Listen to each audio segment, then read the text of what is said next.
할렐루야. 호화무게 조성미 목사입니다. 오늘은 호바트에 비가 옵니다. 비가 와서 바깥에서 좀 진행하기가 좀 어려워서 다시 좀 실내로 좀 들어왔습니다. 오늘은 우리 8도에서 18도 정도까지 밖에 안 되는 날인데요. 체감 온도는 글쎄요 한 10도 정도 되었던 것 같아요.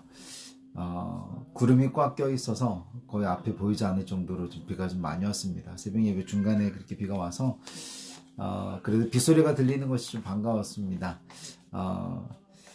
여러분들의 가정에서도 또 삶 가운데서도 이런 좀 은혜의 소낙비 소리가 또 은혜가 되어지고 또 우리의 삶의 좀 여유를 좀 나타낼 수 있는 그런 귀한 시간이었으면 좋겠습니다.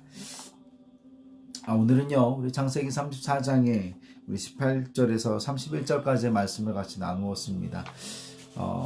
우리 하나님은 거짓이 없으신 분이십니다. 신실하시고 언제나 정직하십니다. 그러므로 후회가 없으신 하나님이십니다. 오늘 말씀을 또 보니까 하나님은 인간이 아니시니 또 인생이 아니시니 시건치 아니하시고 또 후회가 없으시다라고 말씀하시는데요. 오늘 저와 여러분들의 삶 가운데서도 가정에서든 직장에서든 어느 곳에서든지 진실된 모습, 정직한 모습, 후회가 없는 모습으로 살아가시는 여러분 모두 되시기를 예수님의 이름으로 축원드립니다. 오늘은 우리 하물과 우리 세겜이 이스라엘 야곱이죠. 야곱의 아들들의 하는 말들에 좋게 여겨서 또 그들의 할례를 해야만 디나를 얻을 수 있다라는 이야기에 앞뒤 가리지 않고 좋게 여기는 것을 보게 됩니다. 세겜은 왜 이것을 좋게 여겼을까?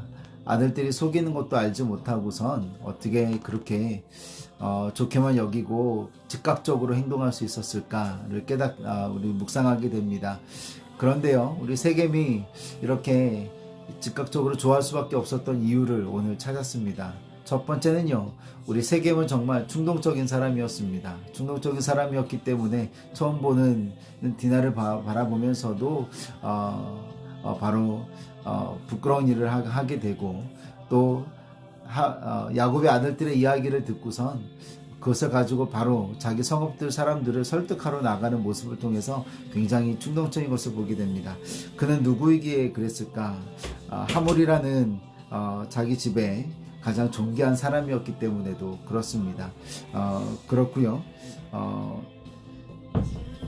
그는 충동적이었기 때문에 자기가 원하는 것은 언제든지 얻을 수 있었던 사람이었던 것 같습니다. 그리고 또 다른 하나는요, 그에게는 다른 속셈이 있었습니다. 어떤 속셈이었냐면 야곱이 가지고 있는 수많은 가축들과 그의 재물이 자기 것이 되었기를 사람들에게 또 말하는 것이었습니다. 야곱은 어떤 사람이었습니까? 사기꾼이라는 별명이 있지 않습니까? 그만큼 야곱은 자기 아버지 이삭에게 이삭을 속여서 장자의 축복을 받은 자였지 않습니까? 그런데 자기 아들들이 또한 다른 사람에게 속여서 오히려 악한 일을 준비하고 있는 것들을 바라보는 야곱의 마음은 어땠을까 다시 한번 생각하게 됩니다. 근데 중요한 것은요, 이 야곱의 아들들 뿐만 속이는 것이 아니라 세겜의 사람들도 이들을 속이고 있더라는 겁니다. 자, 결국 우리는 지혜로운 척하고 우리는 결국 하나님의 뜻대로 살아간다고 이야기하지만 서로 속이고 서로 속는 그런 자들에 불과한 것을 깨닫게 됩니다. 그러면 저희는 어떻게 살아가야 되겠습니까? 어떻게 살아가야 되는지에 대한 부분에서는 다른 방법이 없습니다. 하나님의 뜻이 우리의 뜻이 되어져야 하고요. 하나님의 뜻에 먼저 순종하는 자가 되어야만 우리는 그 순종에 온전한 순종을 올려드릴 수 있고, 그러므로 또 거짓과 속임수가 아닌 진실과 당당함으로 나아갈 수 있음을 깨닫게 됩니다. 오늘 이것이 제가 받은 은혜입니다. 그런데 야곱은 어떤 자입니까? 아들들이 그렇게 할 수밖에 없었던 이유는 벌써 저는 그 리더의 모습 때문이라고 묵상하게 됩니다. 리더가 정직하지 못하니 그 밑에 물이 맑을 리가 없겠죠. 가정에서도 그렇습니다. 가장은 나는 정직한가, 나는 자녀들 앞에, 나는 아내 앞에 나는 정직한가, 다시 한번 우리 뒤돌아봐야 되겠습니다. 한 교회의 담임 목사로 나는 정직하게 말하고 행동하고 있는가, 끊임없이 채찍질하고 있습니다. 저 여러분들의 삶 가운데서도 우리 야곱과 같이 자기 하는 말들을 오히려 거짓이 있었음에도 불구하고 그것이 거짓인지 모르고 딸의 안타까운 일을 당했음에도 불구하고 딸을 보호하거나 혹은 자기 그 이루어졌던 일들 가운데 하나님의 뜻을 먼저 찾지 못했던 야곱은요, 오히려 아들들이 그 일을 해결해 나가려고 하는 모습 가운데 하나님의 뜻을 가르쳐주지 못하는 야곱의 모습을 보게 됩니다. 그러므로 저와 여러분들이 오늘 다시 한번 되짚어 봐야 되는 것은 나의 리더십은 어떠한 리더십인가입니다. 야곱의 리더십은요, 아들들도 따라오지 못하는 리더십이었습니다.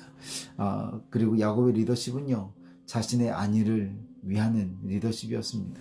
오늘 보니까 그렇게 하나님의 언약의 증거, 하나님의 백성의 언약의 증거라는 할례를 통하여 그들은요, 오히려 사람을 죽이는 도구로 사용하고 있었고요. 또 세겜은 또 그것을 통하여 자기의 욕심을 챙기려고 했었던 것을 보게 됩니다.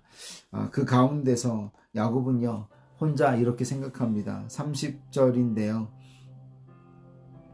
내게 화를 끼쳐 나로 하여금 이 땅의 주민 곧 가나안 족속과 브리스 족속에게 악취를 내게 하였도다.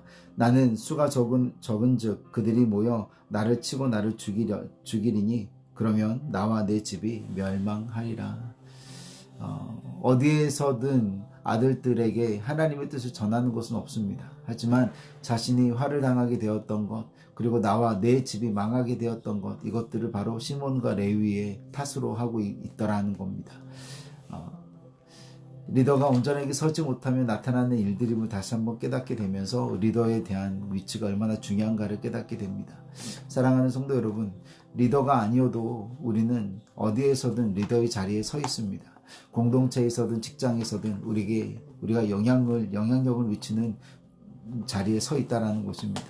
그러므로 여러분, 우리 어디서든지 정말 정직해야 하겠고요. 어디서든지 하나님의 뜻을 구하는 저 여러분들이 되셔야 되겠습니다. 나의 안위만 생각하는 것이 아니라 공동체를 위하여서 정직하게 행하려고 하는 마음, 바로 이것이 하나님이 찾으시는 마음입니다. 이 시간의 말씀을 기억하면서 다시 한번 기도합니다. 하나님, 우리 야곱을 통하여서 하나님 리더의 모습이 어떠해야 하는지를 아버지 하나님 깨닫게 됩니다. 바로 나의 안위만을 생각하는 리더, 다른 사람의 아픔을, 딸의 디나의 아픔을 이해하기보단 오히려 자기의 수치로 혹은 자기의 또 화로 여기는 야곱이 아니라 아버지 하나님 공동체를 위해서 또 아들들을 또 대신하여 하나님의 뜻을 알려주고 가르쳐주고 함께 할 수 있는 그런 리더가 되어줘야 되겠습니다. 하나님, 이와 같은 모습으로 온전하게 승리하는 우리 모두 될 수 있도록 좀 축복하시고 인도하여 주옵소서. 하나님 감사합니다. 오늘도 이와 같은 은혜 가운데 또 세겜과 같이 자신의 욕심을 위해서 충동적으로 움직이는 리더가 아니라 하나님의 뜻을 구하고 찾는 우리 모두가 되게 하여 주옵소서. 감사합니다. 하나님께서 역사하여 주실 것을 믿사옵고 예수님의 이름으로 감사하며 기도드립니다. 네, 우리 오늘 제가 또 다른 세팅을 하다 보니까 좀 집중 안 되는 부분들도 좀 있었는데요. 여러분, 오늘 또 하나님 주시는 말씀은 동일합니다. 그 가운데서 자유하시고 온전해지시고 귀한 리더 모두 되시기를 예수님의 이름으로 축원드립니다. 감사합니다.